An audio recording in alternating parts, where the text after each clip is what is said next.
Erick Tay and Mary Kisher here. Mary, you're on the couch. Oh my God. This is great. What's going on back there? This is what it's Josh like. is on his own. No, Dan's with him. Nothing's on fire. Don't worry about it. Dan Mahork's putting out fires. We can have you here for like 5-10 minutes because Dark Souls 3, the two of you got to play it this week or have been playing it since Monday.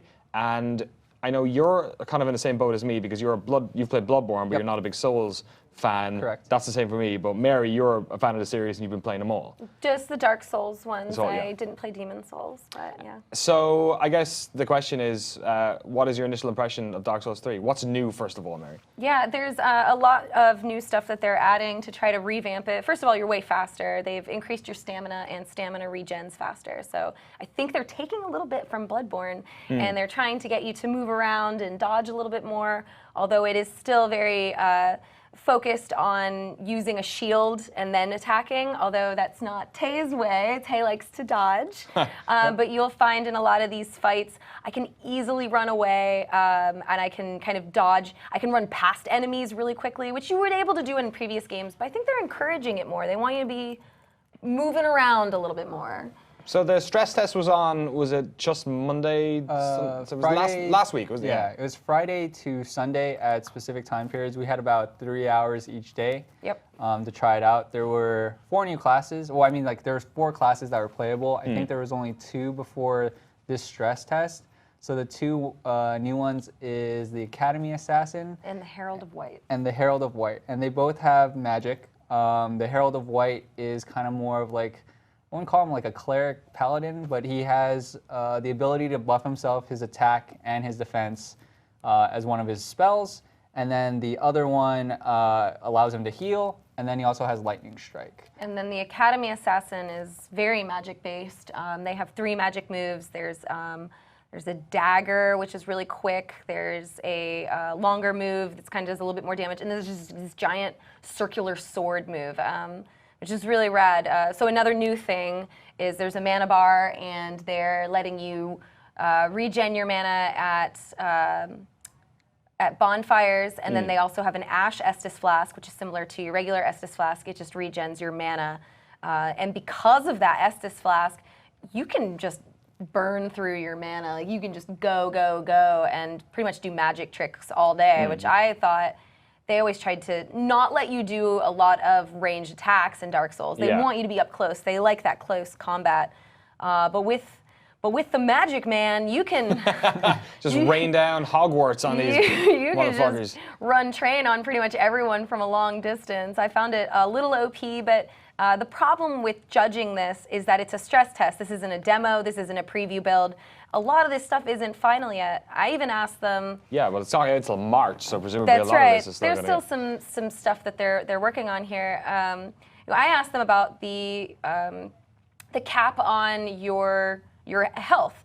As in previous games, when you die, you lose your max health, and it goes down and down and down until you get your humanity back. Yeah. And in this one, in this demo, that doesn't happen. And I asked them about that, and they said they hadn't decided yet. Oh, wow, okay. So there's no way to know how your health is actually, and that's a huge change, right? So there's. So does it feel like there are big changes? Because then the other problem I always feel with these games is that whenever, and like I'm not a massive fan, so I can't speak to it personally, but listening to conversations in the office, it always feels like the real changes in these games like aren't really apparent until like a week or 2 weeks afterwards, when people are like diving into it and like figuring out how each game plays differently. So did it feel like a different sort of Dark Souls experience, like when you compare it to something to 2 specifically? I would say that it's in the same realm. They've made minor tweaks. There's a little bit more speed. There's arts now. There's weapon arts where you can change your stance. Those are great tweaks. But it is very much in the same vein of the first 2. I found it, I mean, the locations, like the dilapidated areas, even the bosses, they kind of just have a similar feel to them. And I wouldn't say that this is a huge negative. I think for a beloved fan, you might find it, this is what I wanted. I want more of what I love, and that seems to be what you're going to get. How about difficulty? Because these games have obviously prided themselves on being being punishing but fair. Presumably now we've had so many of these games that people have kind of figured out how to play them. So does it is it feel harder than previous games in that respect, or does it feel like the same? Or It feels easier. oh, easier, really? I mean, like, I think for me going into it first again, because I haven't played Dark Souls, so like you and me, the same playing Bloodborne, just kind of getting used to the pace. It is faster, so I'm definitely gonna play this when it comes out. But I was getting punished in the beginning because I was just so used to, you know, either having my gun and being able to stagger, or like I was using the dodge a lot, even though you have a shield, you know, and you can block.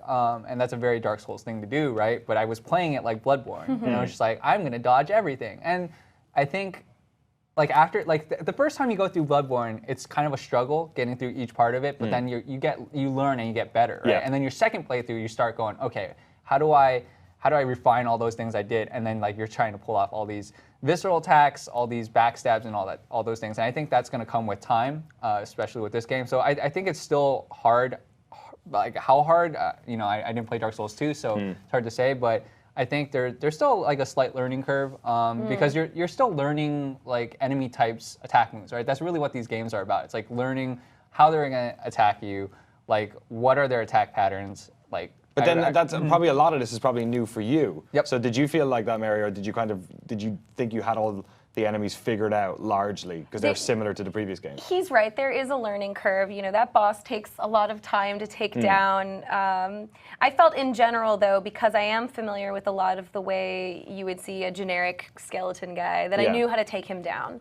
But again, there's a lot of fine-tuning, so there's a lot more to it than what we see. And then this is invading someone else's world, right? So that's another live player. Well, that's a whole nother can of worms. Like, that guy is hard, and this was a tough one for me. You can see. How was that lag? It's real. Whoa. Is there a third person involved? There is. In fact, I don't know if I look up, there's about 4 other people up there watching and cheering us on. So we're all fighting each other. Does this happen just randomly during your playthrough? Well, you decide to do this. You use a red eye orb, and those are like an item that you can use as many times as you want. In like a specific area? Well, yeah, in this area, at least for this demo, it took me here. Right, and then you got to find if you're red, then you want to kill the white guy, and if you're white, you want to kill the red guy. Weird. So it's kind of like a multiplayer mode as opposed to the sort of, you know, kill or be killed. Constant, persistent multiplayer thing that we've known in the Dark Souls, that like offhanded leaving notes and whatnot. Definitely. Like this is just like you just drink something and you're in a multiplayer match? It changes it up, right? And it's aggressive. That's me. Yeah, I did not.